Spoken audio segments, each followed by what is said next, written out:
Piense y hágase rico. Por Napoleón Hill.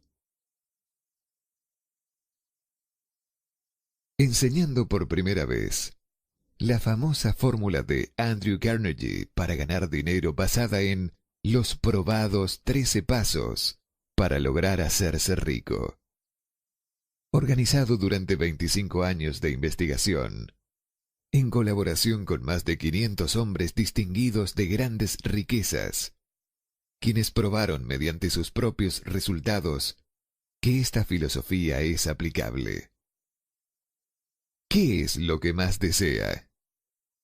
Es dinero, fama, poder, satisfacción, personalidad, paz mental, felicidad.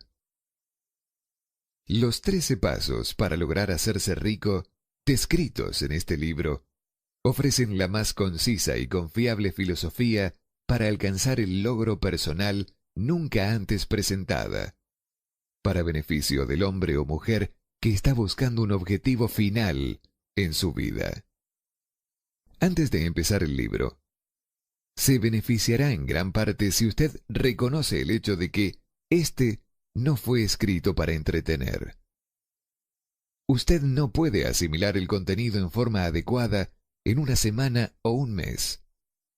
Después de leer el libro enteramente, el Dr. Miller Reese Hutchinson, ingeniero consultor de renombre en Norteamérica y socio durante largo tiempo de Thomas A. Edison, dijo: "Esta no es una novela. Es un libro de texto relacionado con el logro individual que proviene directamente de las experiencias de miles de los hombres más exitosos de América. Debería ser estudiado, asimilado y meditado. No se debería leer más de un capítulo en una noche. El lector debería subrayar las frases que le impresionan más. Más adelante, el lector debería volver a leer las líneas marcadas. Un verdadero estudiante no solamente leería el libro, este debería absorber su contenido y asimilarlo. Esta obra debería ser adoptada por todas las escuelas secundarias, y no debería permitirse que ningún niño o niña se gradúe sin haber aprobado un examen de este. Esta filosofía no tomará el lugar de las materias enseñadas en los colegios, pero permitirá organizar y aplicar el conocimiento adquirido para convertirlo en un servicio útil.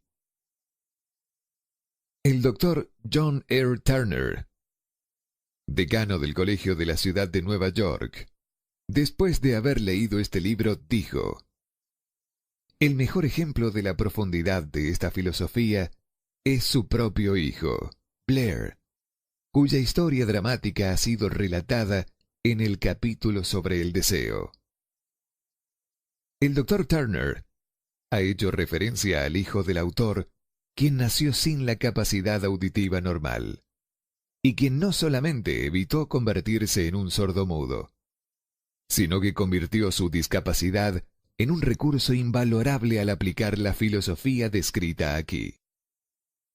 Después de leer la historia, usted se dará cuenta que poseerá una filosofía que se puede transformar en riqueza, o estará a su disposición para darle paz mental, entendimiento, armonía espiritual y, en algunos casos, como en el caso del hijo del autor, le podrá ayudar a manejar condiciones físicas.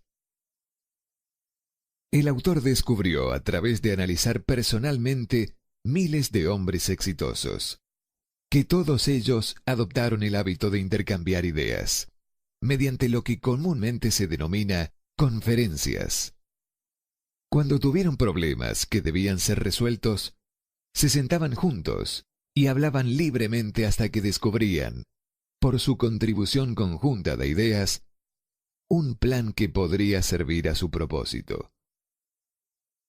Usted, que lee este libro, le sacará el mayor provecho al poner en práctica los principios descritos en él. Esto puede hacerse, como otros lo están haciendo en forma exitosa, formando un grupo de estudio, que incluya un número a determinar de personas amistosas y armoniosas. El grupo se debería reunir en períodos regulares, tan a menudo como una vez a la semana.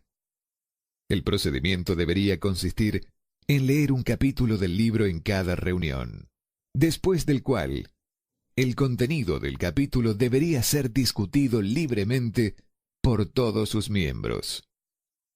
Cada miembro debería tomar notas, anotando todas las ideas inspiradas por la discusión.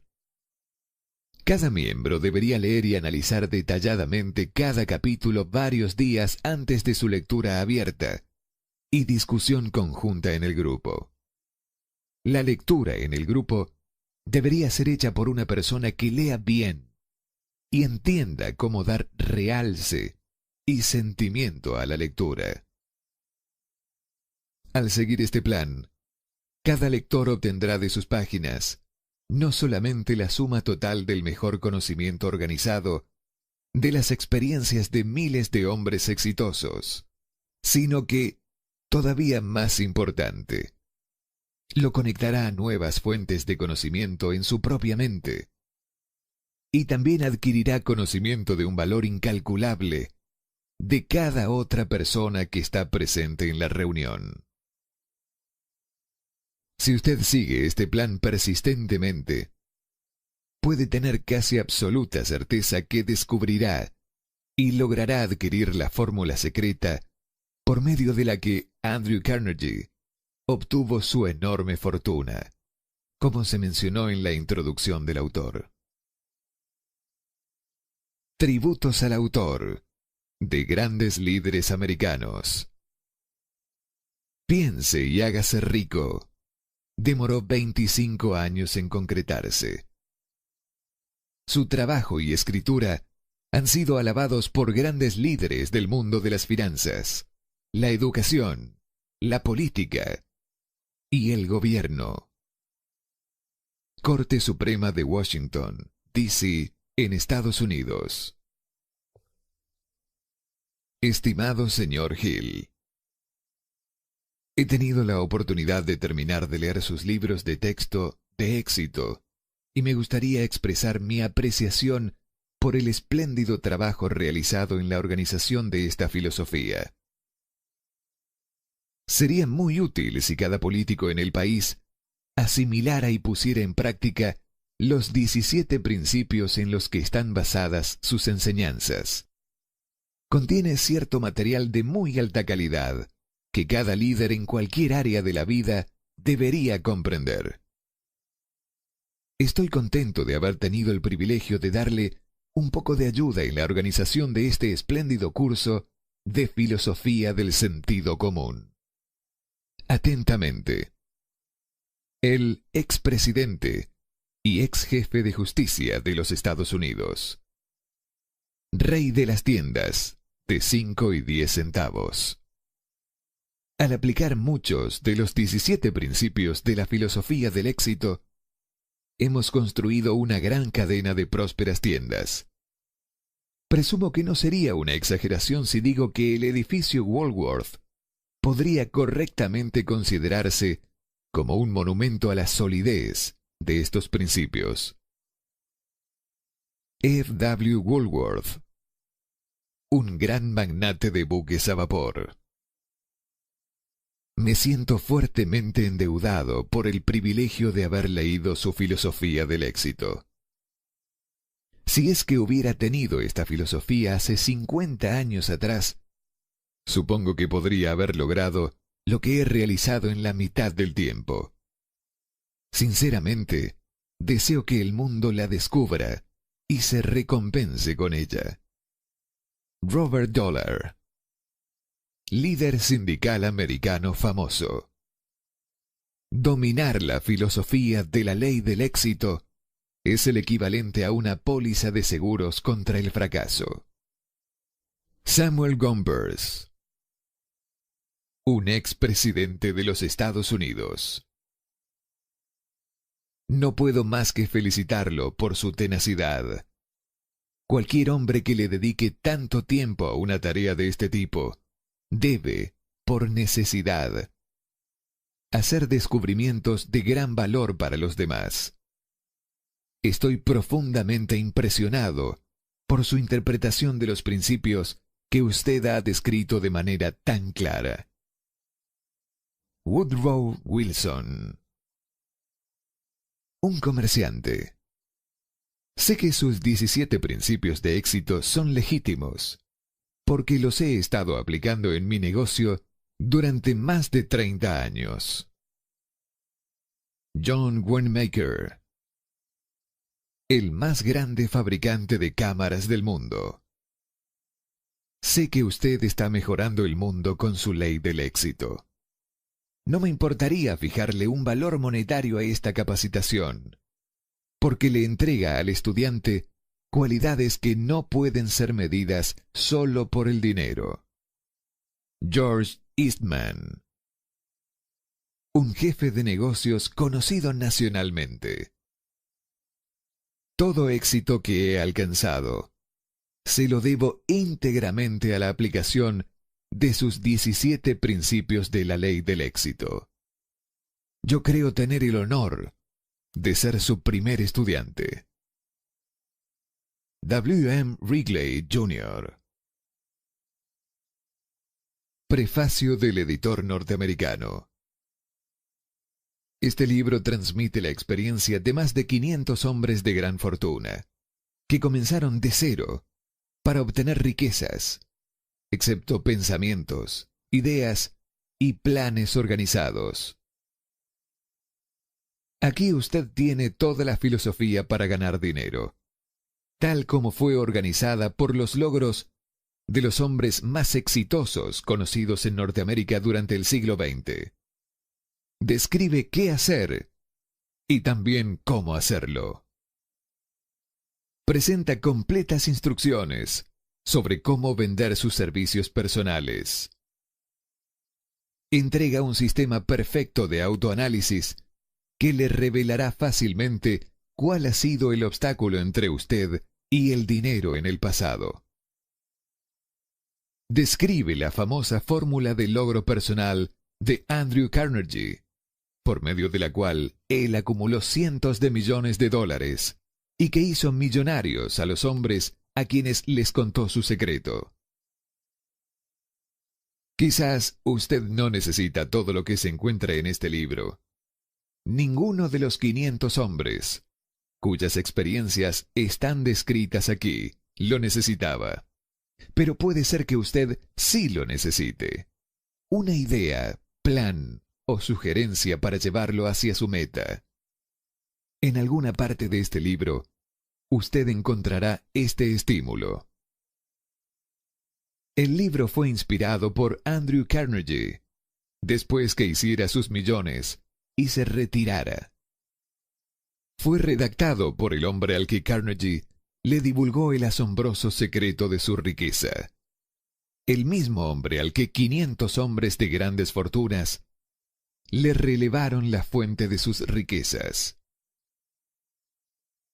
En este libro, usted encontrará los 13 principios primordiales para ganar dinero por cada persona que desea acumular lo suficiente para garantizar su independencia financiera. Se estima que la investigación que se ocupó para la preparación, antes de haber escrito este libro, investigación que cubre más de 25 años de continuos esfuerzos, no podría haber sido duplicado a un costo menor que $100,000 norteamericanos. Por otra parte, el conocimiento contenido en el texto no se podrá duplicar nunca, a ningún costo, debido a que más de la mitad de los 500 hombres que suministraron la información han fallecido.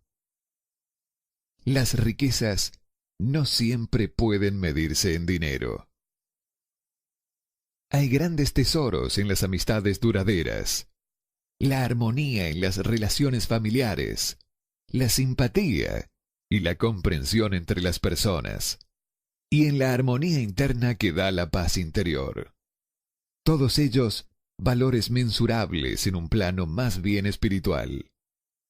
Los conceptos básicos de piense y hágase rico lo prepararán para atraer y disfrutar de estos estados superiores que siempre han sido y serán inaccesibles a todo el que no esté preparado para ellos.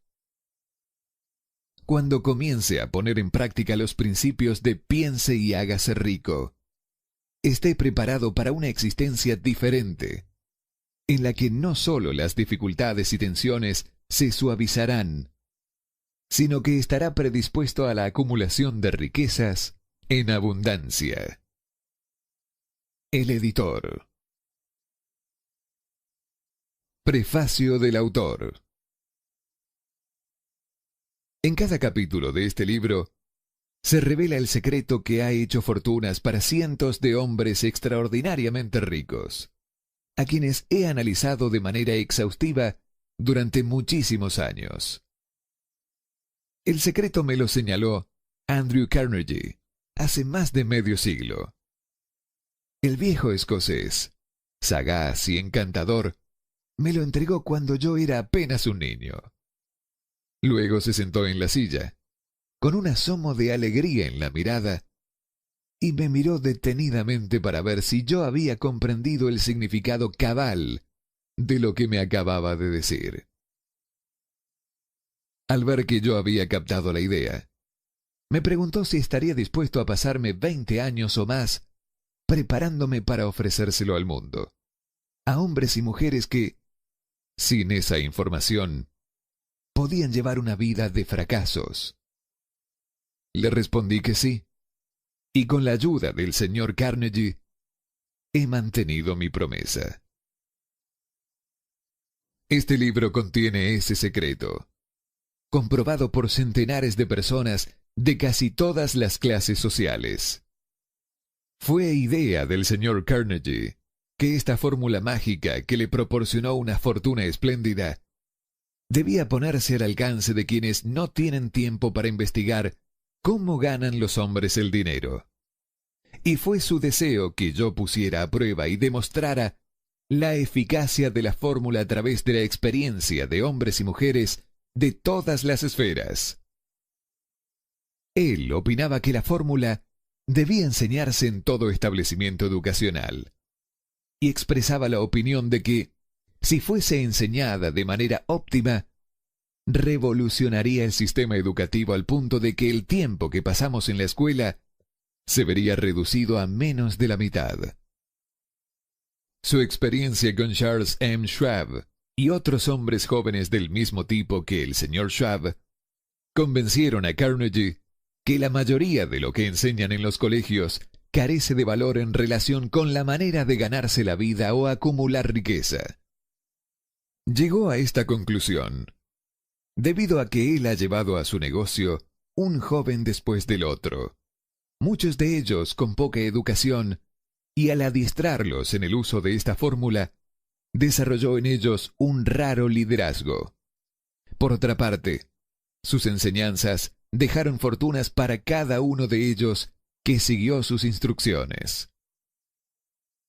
En el capítulo sobre la fe, usted leerá la sorprendente historia de la organización de la gigantesca corporación de acero de los Estados Unidos, tal como fue concebida y llevada a cabo por uno de los jóvenes, a través de los que Carnegie demostró que su fórmula funcionaría con todo el que estuviera preparado para ella. Esta sola aplicación del secreto, ejecutada por Charles M. Schwab, le dio una fortuna enorme, tanto en dinero como en oportunidades. Para decirlo secamente, esa particular aplicación de la fórmula le valió $600 millones. Estos hechos, bien sabidos por la mayoría de las personas que conocieron al señor Carnegie, dan una idea bastante completa de lo que la lectura de este libro puede reportarle, suponiendo que usted sepa qué es lo que quiere. El secreto fue revelado a centenares de hombres y mujeres que lo han empleado para su beneficio personal, tal como el señor Carnegie había planeado. Algunos han hecho fortunas con él, otros lo han puesto en práctica con éxito para lograr la armonía en el hogar. Un sacerdote lo empleó con tal eficacia que le reportó unos ingresos de más de $75,000 anuales. Arthur Nash, un sastre de Cincinnati, usó su negocio casi en bancarrota como conejillo de Indias para poner a prueba la fórmula. El negocio reflotó y permitió a su dueño hacer una fortuna. Todavía continúa prosperando, aunque el señor Nash se haya ido. El experimento resultó tan sorprendente que los medios de comunicación le hicieron publicidad por valor de más de $1 millón. El secreto fue revelado a Stuart Austin Weir, de Dallas, Texas. Él estaba preparado para recibirlo hasta el punto de incluso abandonar su profesión y ponerse a estudiar leyes. Que si tuvo éxito, también relatamos esa historia. Le otorgué el secreto a Jennings Randolph el día que se graduó de la universidad, y él lo ha usado en forma tan exitosa que ahora está en su tercer periodo como miembro del Congreso, con una excelente probabilidad de seguir usándolo hasta llegar a la Casa Blanca. Cuando trabajaba como director de publicidad de la Salle Extension University, que entonces era apenas algo más que un nombre, tuve el honor de ver cómo J.G. Chaplin, presidente de la universidad, usaba la fórmula con tanto éxito que hizo de La Salle una de las universidades a distancia más importantes del país. El secreto al que me refiero es mencionado no menos de un centenar de veces a lo largo de este libro. No se lo nombra directamente, ya que parece funcionar con más éxito cuando se lo descubre y surge evidente. Cuando quienes están preparados pueden percibirlo en su búsqueda. Por eso, el señor Carnegie me lo señaló de forma tan discreta, sin darme su nombre específico. Si usted está preparado para ponerlo en práctica, reconocerá este secreto al menos una vez en cada capítulo. Me gustaría tener el privilegio de señalarle cómo sabrá si está preparado, pero eso le privaría de muchos de los beneficios que recibirá cuando haga el descubrimiento según su criterio personal. Mientras estaba escribiendo este libro, mi propio hijo, que en ese momento estaba terminando su último año de su trabajo de universidad, tomó el manuscrito del capítulo 2, lo leyó y descubrió el secreto. Ocupó la información en forma tan efectiva que pasó directamente a una posición de responsabilidad, a un salario inicial mayor que lo que el hombre promedio nunca podrá ganar. Su historia se ha descrito brevemente en el capítulo 2. Cuando usted lo lea, tal vez se despedirá de cualquier sentimiento que haya albergado sobre la aparente grandilocuencia del libro. Si ha estado desanimado o ha tenido que superar inusuales problemas, si tras varios intentos ha fracasado, si se ha visto menoscabado por la enfermedad o por defectos físicos, la historia del descubrimiento de mi hijo y la aplicación de la fórmula Carnegie pueden demostrarle que en el desierto de la esperanza perdida existe el oasis que ha estado buscando. Este secreto fue utilizado por el presidente Woodrow Wilson durante la Primera Guerra Mundial. Fue revelado a cada soldado que luchó en el frente, cuidadosamente transmitido en el entrenamiento que recibieron antes de ir a pelear. El presidente Wilson me dijo que esto fue un factor importante en la obtención de los fondos necesarios para la guerra. Hace más de 20 años atrás, John Manuel L. Quison, en ese entonces comisionado residente para las Islas Filipinas, fue inspirado por el secreto de ganar libertad para su pueblo. Él ganó libertad para las islas y fue su primer presidente en un estado libre. Un rasgo peculiar de este secreto es que quienes lo adquieren y lo emplean se ven literalmente arrastrados hacia el éxito. Si usted lo duda, lea los nombres de quienes lo han puesto en práctica. Donde sea que se mencionen, constate sus logros y se convencerá. Nunca obtendrá algo a cambio de nada. El secreto al que me refiero no se puede recibir sin pagar un precio. La educación no tiene nada que ver aquí. Mucho antes de que yo naciera, el secreto alcanzó a ser propiedad de Thomas Alva Edison, el cual lo utilizó de manera tan perspicaz que llegó a ser el inventor más destacado del mundo, aunque apenas tenía 3 meses de escolarización. El secreto fue transmitido a Edwin C. Burns, un socio de Edison, quien lo utilizó con tanta eficacia que, aunque solo ganaba unos $12,000 anuales, acumuló grandes riquezas y se retiró del mundo de los negocios siendo todavía muy joven. Se encontrará con esta historia al comienzo del primer capítulo. Usted se convencerá de que la riqueza no está fuera de su alcance, que todavía puede llegar a ser lo que sueña, que el dinero, la fama, el reconocimiento y la felicidad pertenecen a todo aquel que esté preparado y decidido a tener esos beneficios. ¿Cómo sé yo esas cosas? Usted deberá saberlo antes de que haya terminado este libro. Quizás lo descubra en el primer capítulo o en la última página.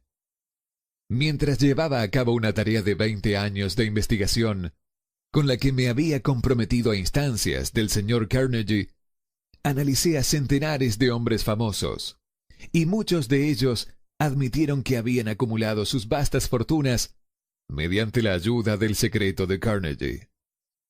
Entre aquellos hombres se encontraban Henry Ford, Cyrus H. Curtis, Theodore Roosevelt, Arthur Brisbane, William Wrigley Jr., George Eastman, John W. Davis, Charles M. Schwab, John Wanamaker, Harris F. Williams, Elbert Hubbard, Woodrow Wilson, James J. Hill, Dr. Frank, Wilbur Wright Gonzalez, George S. Parker, William Howard Taft, William Jennings, Daniel Wheeler Bryan, Luther Burbank, E. M. Stadler,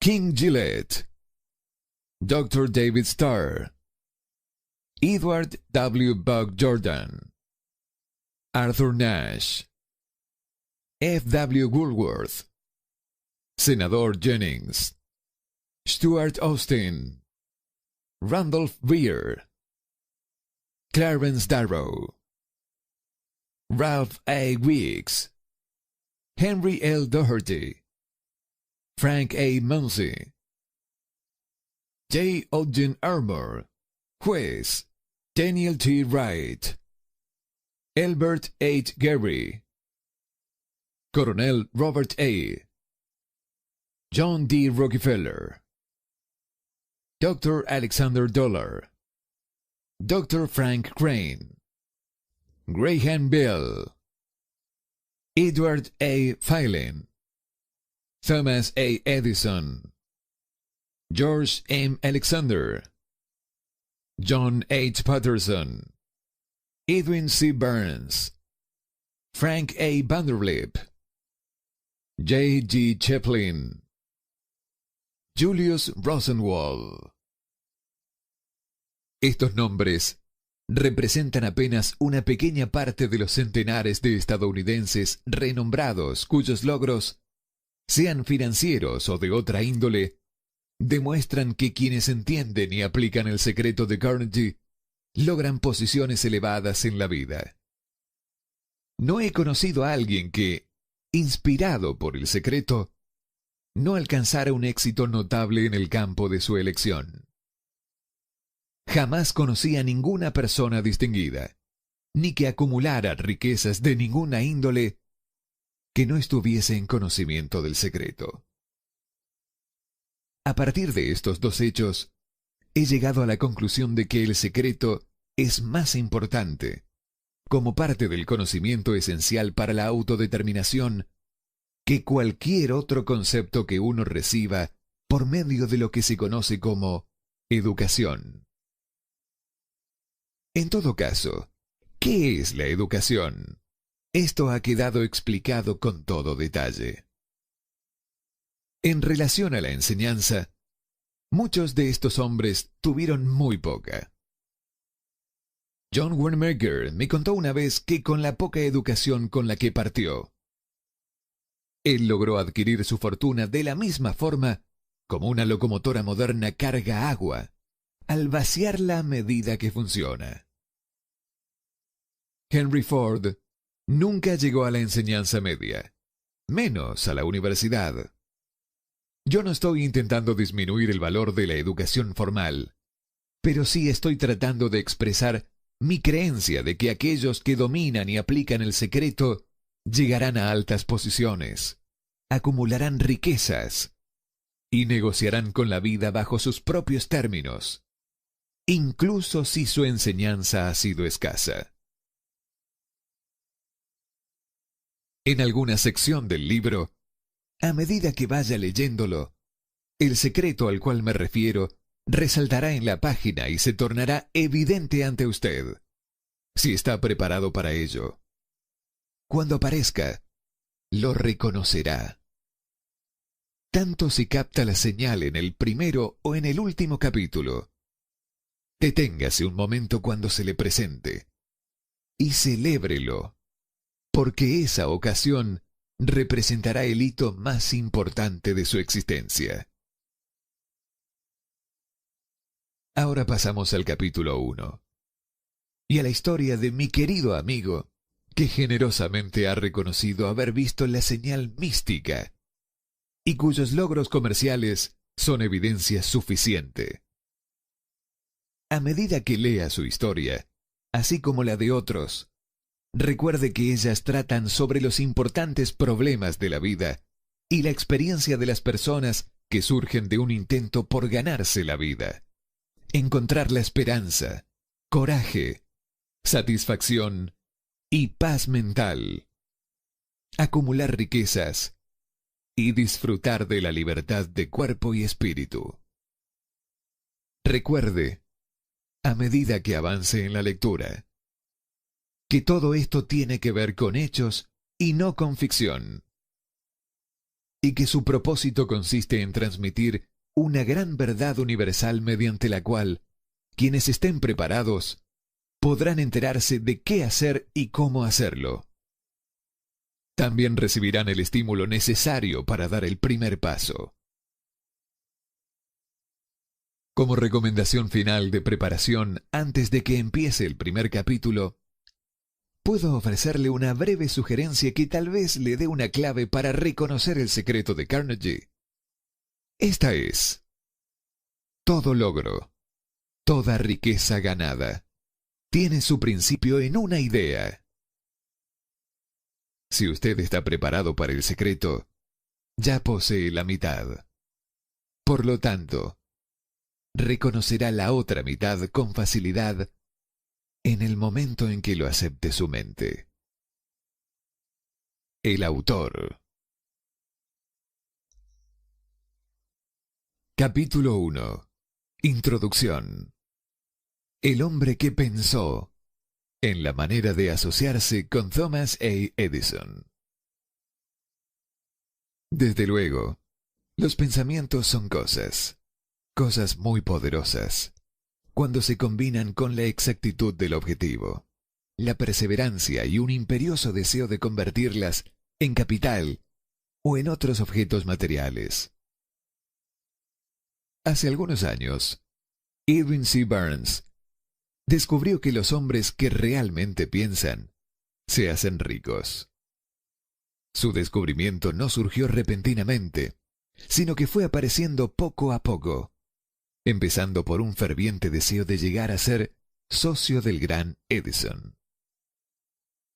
Una de las características principales del deseo de Burns es que era preciso. Quería trabajar con Edison, no para él. Observe con detenimiento la descripción de cómo fue transformando su deseo en realidad y tendrá una mejor comprensión de los principios que conducen a la riqueza. Cuando este deseo surgió por primera vez en su mente, Burns no estaba en posición de actuar según ese impulso del pensamiento. Dos factores obstaculizaban su camino. No conocía a Edison y no tenía bastante dinero para pagarse el pasaje en tren hasta Orange, New Jersey.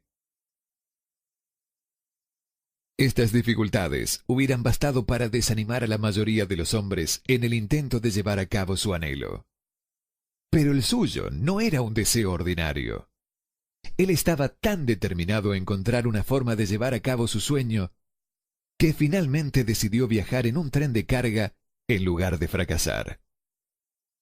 Burns se presentó en el laboratorio de Edison y anunció que había ido a hacer negocios con el inventor. Hablando de su primer encuentro con Burns, Edison comentaba, años más tarde, que estaba de pie ante mí, con la apariencia de un vagabundo. Pero había algo en su expresión que transmitía el efecto de que estaba decidido a conseguir lo que se había propuesto. Yo había aprendido, tras años de experiencia, que cuando un hombre desea algo tan imperiosamente, que está dispuesto a apostar todo su futuro a una sola carta para alcanzarlo, tiene asegurado el éxito. Le di la oportunidad que me pedía, porque vi que él estaba decidido a no ceder hasta triunfar. Los hechos posteriores demostraron que no me equivoqué.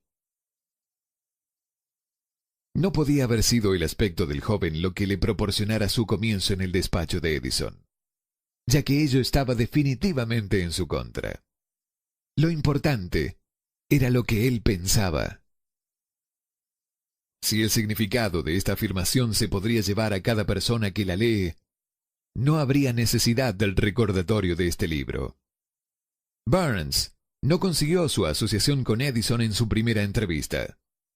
Obtuvo la oportunidad de trabajar en el despacho de Edison a un sueldo muy nominal, realizando una labor que no era significativa para Edison, pero muy importante para Burns.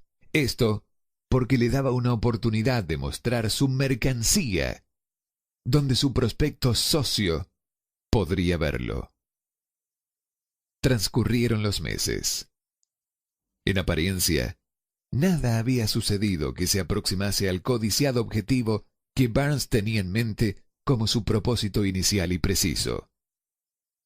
Pero algo determinante estaba aconteciendo en los pensamientos de Burns. Intensificaba constantemente su deseo de convertirse en socio de Edison. Los psicólogos han afirmado, con todo acierto, que cuando uno está realmente preparado para algo, aparece. Burns se hallaba listo para asociarse con Edison. Además, estaba decidido a seguir así hasta conseguir lo que buscaba. No se decía a sí mismo, vaya, ¿para qué sirve todo esto? Supongo que acabaré por cambiar de idea y probaré con un trabajo de vendedor. En cambio, se decía, he venido aquí a asociarme con Edison, y eso es lo que haré aun cuando me lleve el resto de mi vida. Estaba convencido de ello.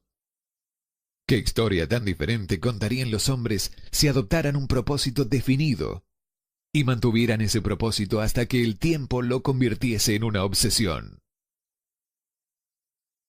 Quizás el joven Burns no lo supiera en aquel entonces, pero su determinación imperturbable, su perseverancia en mantenerse firme en su único deseo, estaba destinada a acabar con todos los impedimentos y a proporcionarle la oportunidad que buscaba. Cuando la ocasión llegó, Esta surgió de una forma disímil y desde una dirección distinta de las que Barnes había esperado. Ese es uno de los trucos de la oportunidad. Tiene el curioso hábito de asomar por la puerta de atrás y, a menudo, viene disimulada con la forma del infortunio o de la derrota temporal.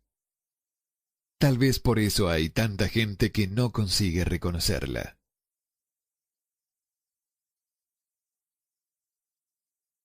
Edison acababa de perfeccionar un nuevo invento, conocido en aquella época como la máquina de dictar de Edison, llamada también edífono. Sus vendedores no mostraron entusiasmo por el aparato.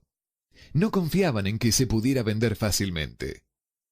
Barnes vio su oportunidad, que había surgido discretamente, escondida en una máquina extraña que no interesaba más que a Barnes y al inventor.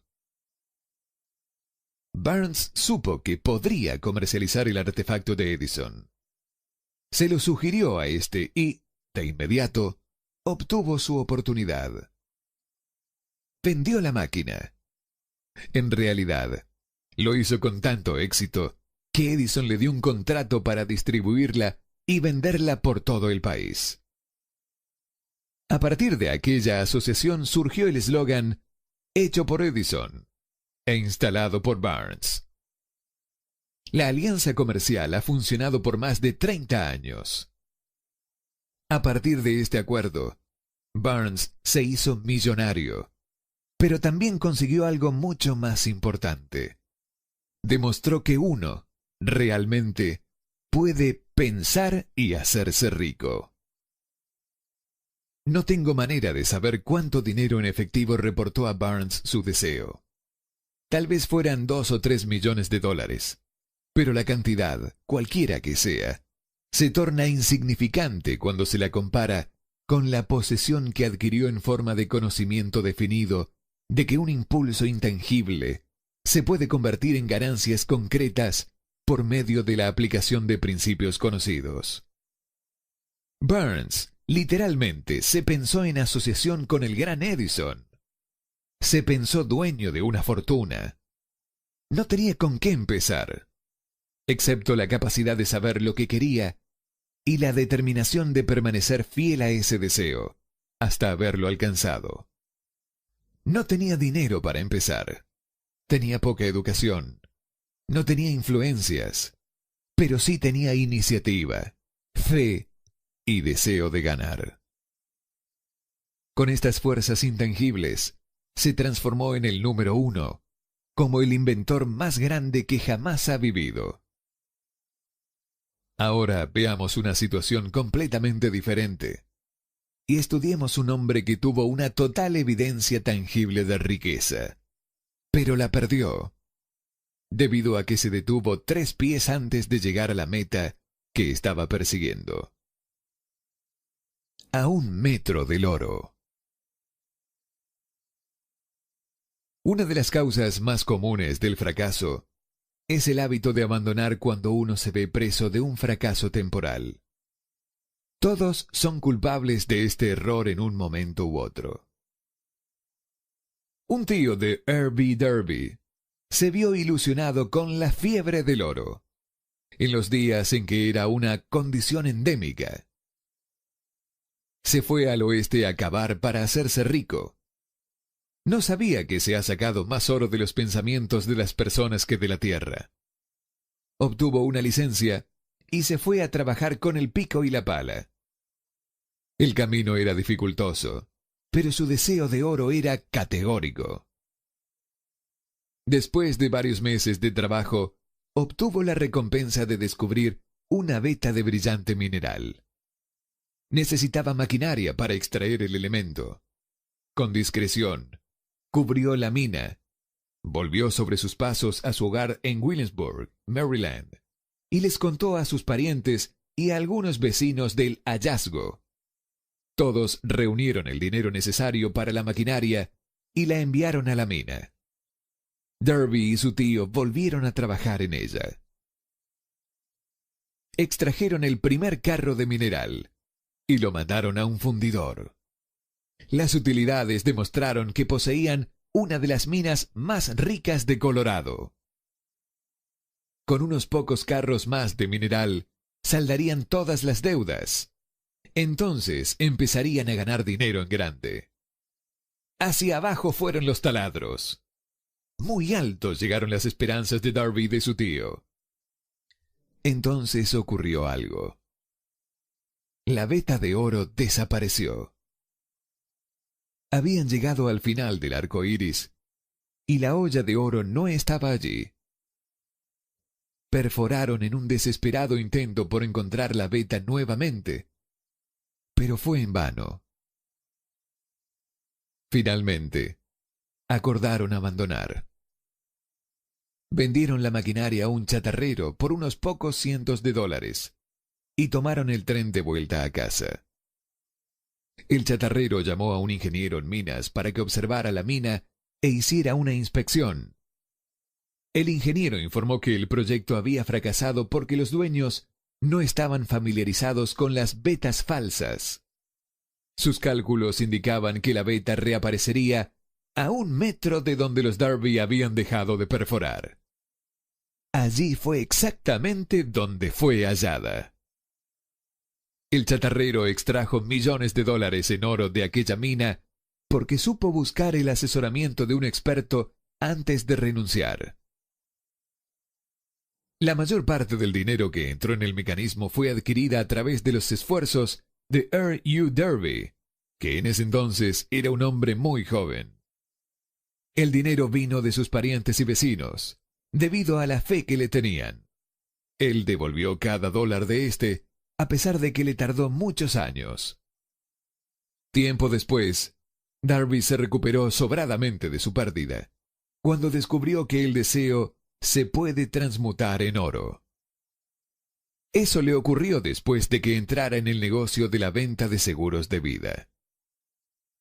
Recordando que había perdido una inmensa fortuna por haber dejado de perforar a 1 metro del oro, Darby aprovechó esa experiencia en el trabajo que había elegido, con el sencillo método de decirse a sí mismo: me detuve a 1 metro del oro, pero nunca me detendré porque me digan no cuando yo intente venderles un seguro.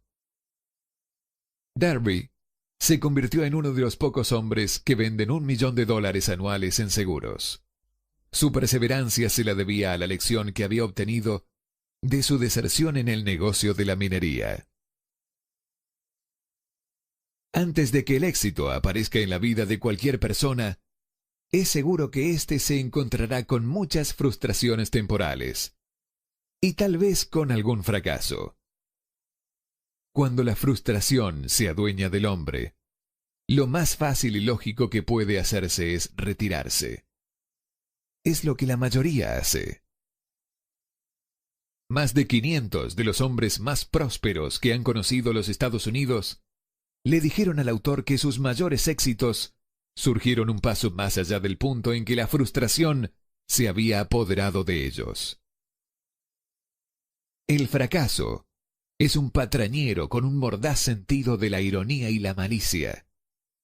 Goza haciéndonos tropezar cuando el éxito está casi a nuestro alcance. Una lección de persistencia de 50 centavos. Poco después de que Darby se doctorase en la Universidad de los Tropiezos y decidiera aprovechar su experiencia en el asunto de la mina de oro, tuvo la buena suerte de estar presente en una ocasión que le demostró que la palabra no significa necesariamente no. Una tarde, asistía a su tío a moler trigo en un viejo molino. Este dirigía una gran granja, donde vivían algunos granjeros arrendatarios de color. La puerta se abrió silenciosamente, y una niña de color, hija de uno de los arrendatarios, entró y se paró junto a la puerta. El tío levantó la vista, miró a la niña y gritó con rudeza: ¿Qué quieres? Mi mamá dice que le mande 50 centavos, respondió humilde la niña. Ni hablar, replicó el tío. Y ahora vete a tu casa. Sí, señor, dijo la niña, pero no se movió. El tío siguió con su trabajo, tan ocupado que no prestó atención a la niña y no se dio cuenta de que seguía ahí. Cuando volvió a levantar la vista y la vio allí parada, gritó: «He dicho que te marches a tu casa. Ahora, vete o te daré una paliza». «Sí, señor», dijo la niña, pero siguió inmóvil. El tío dejó un saco de grano que estaba por echar en la tolva del molino. Cogió una tablilla de barril y empezó a acercarse a la niña con una expresión poco tranquilizadora. Darby contuvo el aliento. Estaba seguro de encontrarse a punto de presenciar un asesinato. Sabía que su tío tenía un carácter tremendo. Cuando su tío llegó donde estaba la niña, ella dio un rápido paso al frente. Le miró a los ojos y gritó con todas sus fuerzas: «Mi mamá necesita esos 50 centavos». El tío se detuvo, la miró unos instantes y luego dejó lentamente la tablilla de barril a un lado. Se metió la mano en el bolsillo, sacó $0.50 y se lo ofreció a la niña. Ella tomó el dinero y se encaminó despacio hacia la puerta, sin quitar los ojos del hombre al que acababa de derrotar. Después de que la niña se hubo ido, el tío se sentó en una caja y permaneció mirando por la ventana durante más de 10 minutos. Estaba cavilando, sorprendido, sobre la derrota que acababa de sufrir. Darby también se hallaba reflexivo. Esa era la primera vez en su vida que había visto a un niño de color dominar a un blanco adulto. ¿Cómo lo había hecho? ¿Qué le había ocurrido a su tío para que perdiera su ferocidad y se volviera dócil como un cordero? ¿Qué extraño poder había empleado esa niña para hacerse dueña del momento?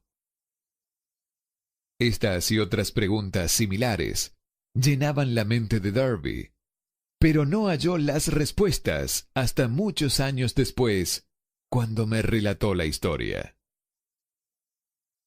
Curiosamente, el relato de esa extraña experiencia la escuché en el viejo molino, el mismo sitio donde su tío recibió la lección. Extraordinariamente también, dediqué casi un cuarto de siglo al estudio del poder que le permitía a una analfabeta niña de color conquistar a un adulto inteligente. En aquel polvoriento y viejo molino, el señor Darby me relató la historia del extraño triunfo y terminó preguntándome: ¿cómo entiende esto? ¿Qué oculto poder guardaba esa niña para dominar por completo a mi tío? La respuesta a esa interrogante la encontrará en los principios que se describen en este libro. La respuesta es categórica y completa. Contiene detalles e instrucciones suficientes para que cualquiera entienda y aplique la misma fuerza con la que la niña se encontró de forma accidental. Manténgase alerta y observará el extraño poder que acudió en ayuda de la niña. Tendrá un vistazo de ese potencial en el próximo capítulo. En alguna parte del libro encontrará una idea que avivará su capacidad receptiva y pondrá a su alcance, para su propio beneficio, ese mismo poder irresistible. La comprensión del mismo puede aparecer ante usted en el primer capítulo, o tal vez surja en su conciencia más adelante. Puede presentarse en forma de una sola idea, o quizá la encuentre en la naturaleza de un plan o en un propósito. Una vez más, puede hacerle volver sobre sus pasadas experiencias de frustración o de fracaso, para aportar alguna lección mediante la cual usted recupere todo lo que había perdido en su derrota.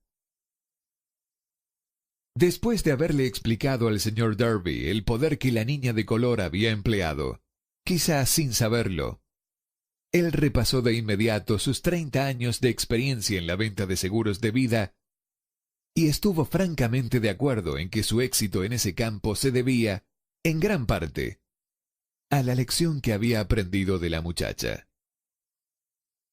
El señor Darby señaló: cada vez que un posible comprador trataba de deshacerse de mí, sin hacerse el seguro, yo visualizaba a la niña, parada en el viejo molino, con sus ojazos desafiantes, y me decía a mí mismo: tengo que conseguir esta venta. La mejor parte de las ventas que he hecho han sido a personas que me habían dicho que no. El señor Darby asimismo recordó su error al detenerse a un escaso metro del oro. Pero esa experiencia tenía una bendición oculta. Me enseñó a seguir perseverando sin importar las dificultades. Fue una lección que necesité aprender antes de lograr éxito en cualquier ámbito. Esta historia del señor Darby, de su tío, de la niña y de la mina de oro, probablemente la leerán centenares de hombres que se ganan la vida como vendedores de seguros de vida, y el autor desea ofrecer a ellos la sugerencia de que Darby le debe a esas dos experiencias su capacidad para vender más de $1 millón anuales en seguros de vida. La vida es extraña y a menudo inestimable. Ambos, los éxitos y fracasos, tienen su origen en experiencias. Las del señor Darby fueron bastante comunes y triviales y, no obstante, contienen la clave de su destino en la vida. Por eso fueron tan importantes para él como su propia vida. Sacó partido de ellas porque las analizó y supo encontrarles la enseñanza. Pero, ¿qué pasa con el hombre que no cuenta con el tiempo ni la inclinación para estudiar el fracaso en busca del conocimiento que pueda conducirlo al éxito? ¿Dónde y cómo va a aprender el arte de convertir los errores en escalones hacia la oportunidad? Para responder a esas interrogantes, se ha escrito este libro. La respuesta se expone en una descripción de 13 principios. Mas recuerde, a medida que vaya leyendo, que la respuesta que quizás está usted buscando a las preguntas que le han hecho reflexionar sobre los misterios de la vida, puede encontrarla en usted mismo, a través de alguna idea, plan o propósito que tal vez surja en su cerebro durante la lectura. Todo lo que se necesita para alcanzar el éxito es una buena idea. Los principios descritos en este texto contienen medios y formas de crear ideas útiles. Antes de seguir adelante con nuestro enfoque para detallar estos principios, creemos que vale la pena recibir esta importante sugerencia. Cuando las riquezas empiezan a aparecer, lo hacen con tanta rapidez y en tal abundancia, que uno se pregunta dónde habían estado ocultas durante todos esos años de penurias.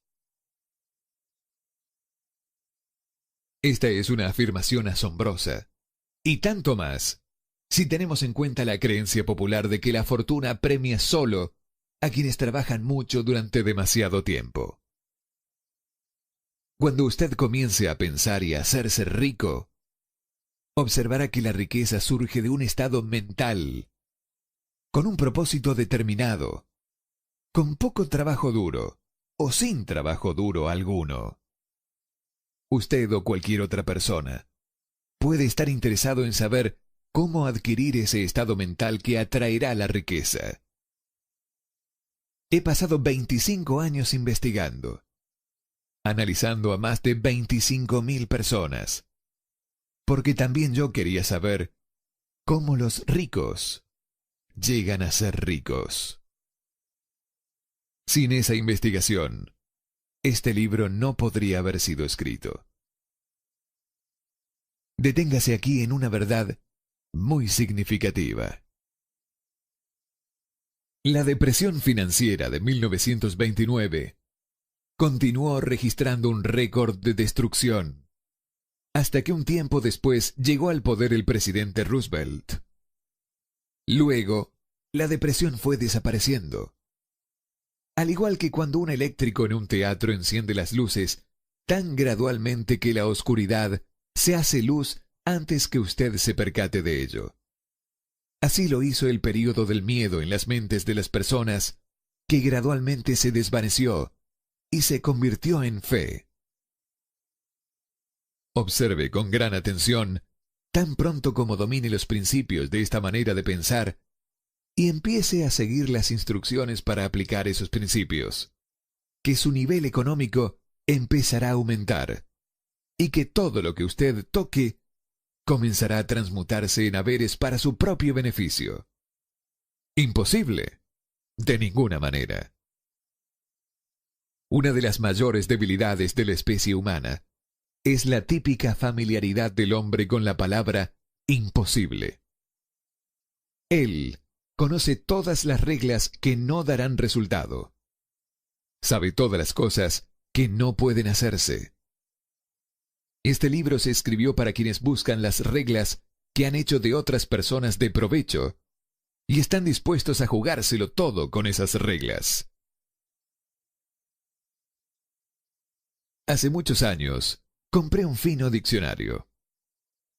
Lo primero que hice fue buscar la palabra imposible y cuidadosamente removerla del libro. Eso sería algo bastante inteligente que usted podría hacer. El éxito le llega a las personas que se vuelven conscientes de él. El fracaso le llega a las personas que se permiten volverse conscientes del fracaso. El propósito de este libro es ayudar a quien quiera aprender el arte de cambiar de enfoque, del fracaso al triunfo. Otra debilidad que se encuentra en demasiadas personas es el hábito de medirlo todo y a todos por sus propias impresiones y creencias. Quienes lean esto creerán que jamás podrán pensar y hacerse ricos, porque sus hábitos de pensamiento se han empantanado en la pobreza, el deseo, la miseria, los errores y la derrota. Estas personas, lamentablemente, me recuerdan a un chino distinguido que fue a los Estados Unidos a recibir una educación americana. Acudía a la Universidad de Chicago. Un día, el presidente Harper se encontró con ese joven oriental en el campus. Se detuvo a charlar con él unos minutos y le preguntó qué le había impresionado como la característica más destacable del pueblo estadounidense. Bueno, replicó el estudiante, la extraña forma de sus ojos. Tienen unos ojos rarísimos. ¿Qué decimos nosotros de los chinos? Nos negamos a creer lo que no entendemos. Pensamos neciamente que nuestras propias limitaciones son el patrón adecuado de las limitaciones. Por supuesto, los ojos de los demás son rarísimos, porque no son como los nuestros. Millones de personas ven los logros de Henry Ford después que él llegó y lo envidian, debido a su buena fortuna, suerte o genio, o lo que sea a lo que se debe la fortuna de Ford. Quizás una persona de cada cientos de miles saben el secreto del éxito de Ford, y aquellos que lo conocen son muy modestos, o muy reticentes a hablar sobre ello, debido a su simplicidad. Una sola transacción ilustraría el secreto perfectamente. Hace varios años, Ford decidió producir su ahora famoso motor V8. Eligió construir un motor con los 8 cilindros alojados en un solo bloque y dio instrucciones a sus ingenieros para que fabricaran un prototipo. El proyecto estaba ya plasmado sobre el papel, pero los ingenieros acordaron que era simplemente imposible alojar 8 cilindros en un motor de un solo bloque. «Produzcanlo de todas maneras», dijo Ford. «Pero es imposible», respondieron ellos. «Adelante», ordenó Ford. «Y no dejen de trabajar hasta haberlo conseguido. No importa cuánto tiempo haga falta». Los ingenieros siguieron trabajando. No tenían otra opción si querían seguir perteneciendo al equipo de Ford. 6 meses transcurrieron y nada ocurría. Pasaron otros 6 meses y todavía nada sucedía. Los ingenieros probaron todos los planes concebibles para llevar a cabo las órdenes, pero aquello parecía incuestionable. Imposible. Al concluir un año, Ford se reunió con los ingenieros, que volvieron a informarle de que no habían encontrado una manera de cumplir sus órdenes. «Sigan con el trabajo», dijo Ford. «Quiero ese motor y lo tendré». Continuaron haciendo pruebas y, entonces, como por arte de magia, el secreto quedó desvelado. La tenacidad de Ford había vencido una vez más. Quizás esta historia no esté descrita con precisión detallada, pero las circunstancias y el resultado son los correctos. Deduzca de ella, usted que desea pensar y hacerse rico, el secreto de los billones de Ford. Si puede. No tendrá que buscar tan lejos. Henry Ford tuvo éxito porque comprendió y aplicó los principios del éxito. Uno de ellos es el deseo. Saber lo que uno quiere. Recuerde esta historia de Ford mientras lee y señale las líneas en que se describe el secreto de su extraordinaria obra. Si puede hacer esto, si usted es capaz de poner el dedo en el particular grupo de principios que hicieron rico a Henry Ford, puede igualar sus logros en casi cualquier oficio para el cual esté capacitado. Usted es el maestro de su destino, el capitán de su alma, porque cuando Henley escribió las proféticas líneas, «Soy el maestro de mi destino, soy el capitán de mi alma», debió habernos comunicado que somos los maestros de nuestro destino, los capitanes de nuestras almas, porque tenemos el poder para controlar nuestros pensamientos. Debió habernos dicho que el cosmos en el cual esta pequeña tierra flota, en el cual nos movemos y vivimos nuestra existencia, es una forma de energía en movimiento a una frecuencia altísima de vibración, y que este cosmos está repleto de una forma de poder universal que se adapta a sí misma a la naturaleza del pensamiento que tenemos en nuestras mentes y nos influencia de maneras naturales a transformar nuestros pensamientos en su equivalente físico.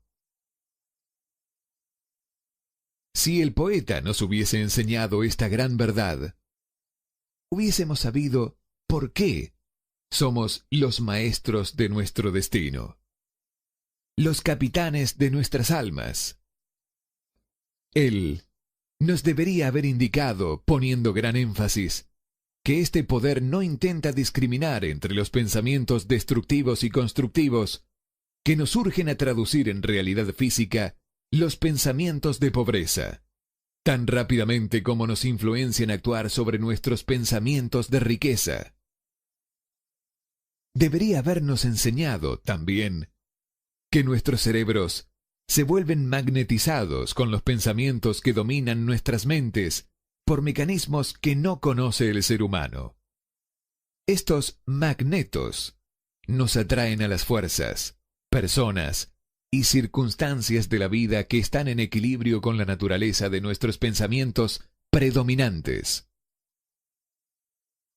Él debió decirnos que antes que podamos acumular fortunas en gran abundancia, debemos magnetizar nuestras mentes con un intenso deseo por riquezas, que debemos volvernos conscientes de la riqueza, hasta que el deseo por ella nos impulse a crear estrategias definitivas para tenerla.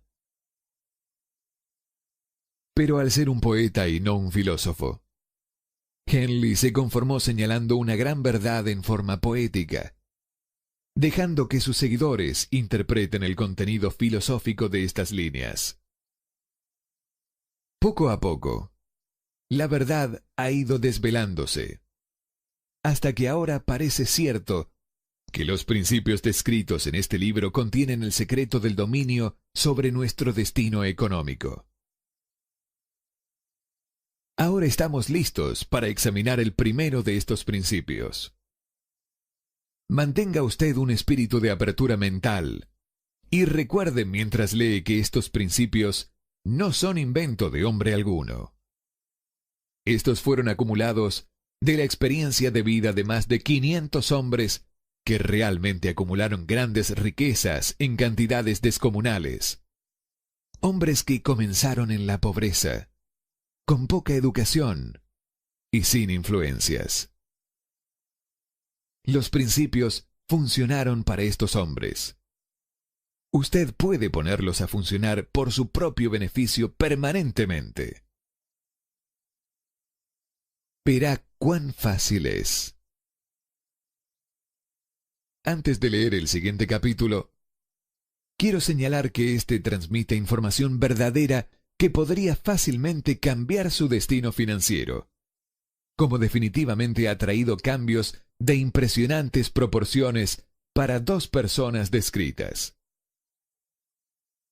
Quiero mencionarle además que la relación entre estos dos hombres y yo es tal que no podría haberme tomado ninguna libertad con los hechos, incluso si es que así lo hubiera deseado.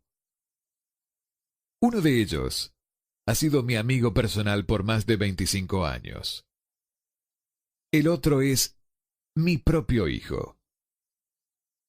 El éxito inusual de ambos, éxito al cual generosamente le dan crédito al principio descrito en el capítulo siguiente,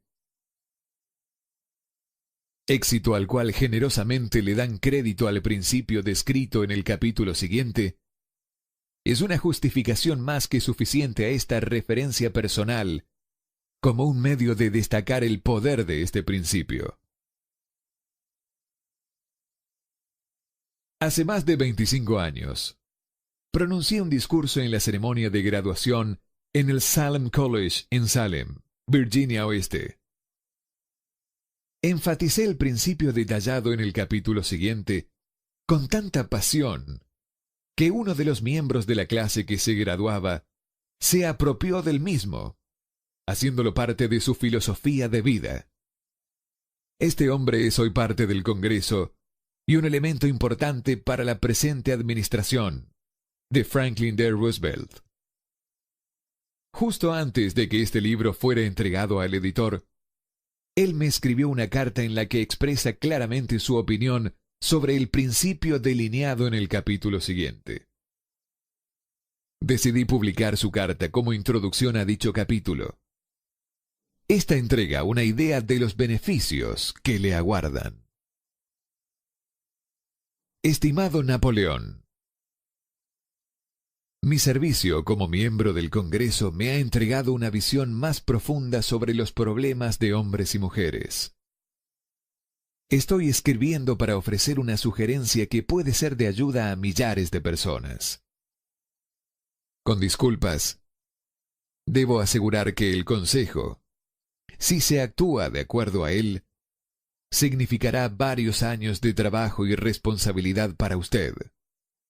Sin embargo, hago la sugerencia debido a que conozco su gran amor por ofrecer un servicio útil.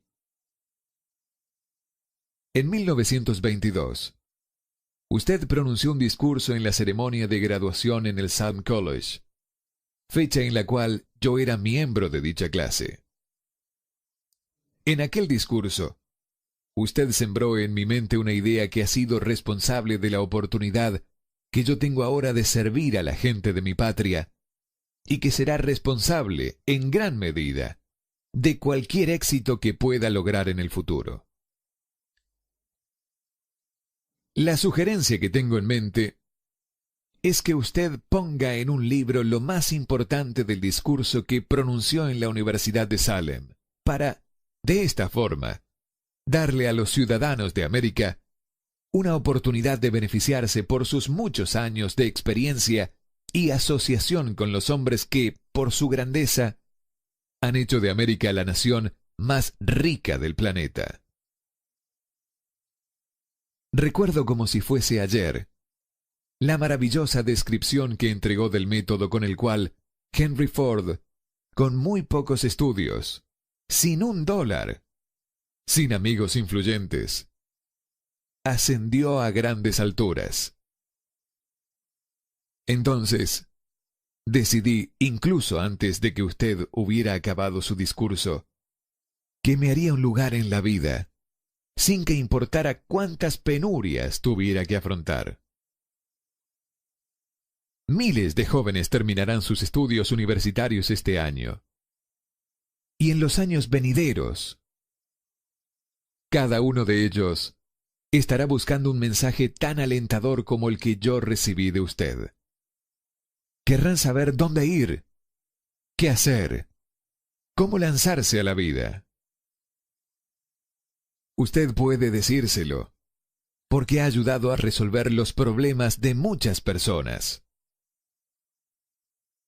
Si hay alguna manera posible en la que usted pudiese entregar este gran servicio, permítame ofrecerle la sugerencia de incluir en cada libro uno de sus cuadros de análisis personales, de manera tal que el lector del libro obtenga el beneficio de un completo autoinventario, señalando, tal como usted lo hizo hace muchos años atrás, exactamente qué hay en el camino al éxito.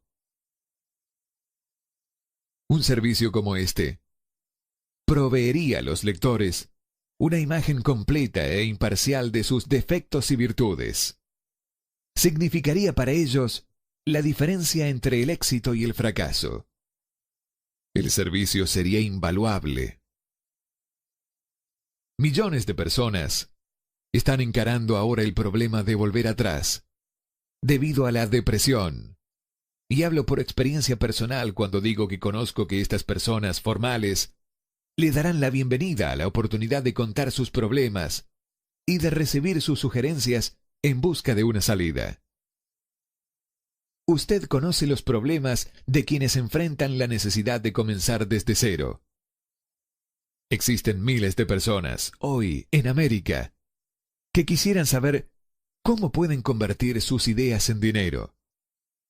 Gente que debe comenzar con mucha dificultad, sin financiamiento, y amortizar sus pérdidas. Si alguien puede ayudarles, es usted. Si publica el libro, me gustaría tener el primer ejemplar que salga de la imprenta, autografiado por usted. Con mis mejores deseos, créame, cordialmente suyo. Jennings Randolph.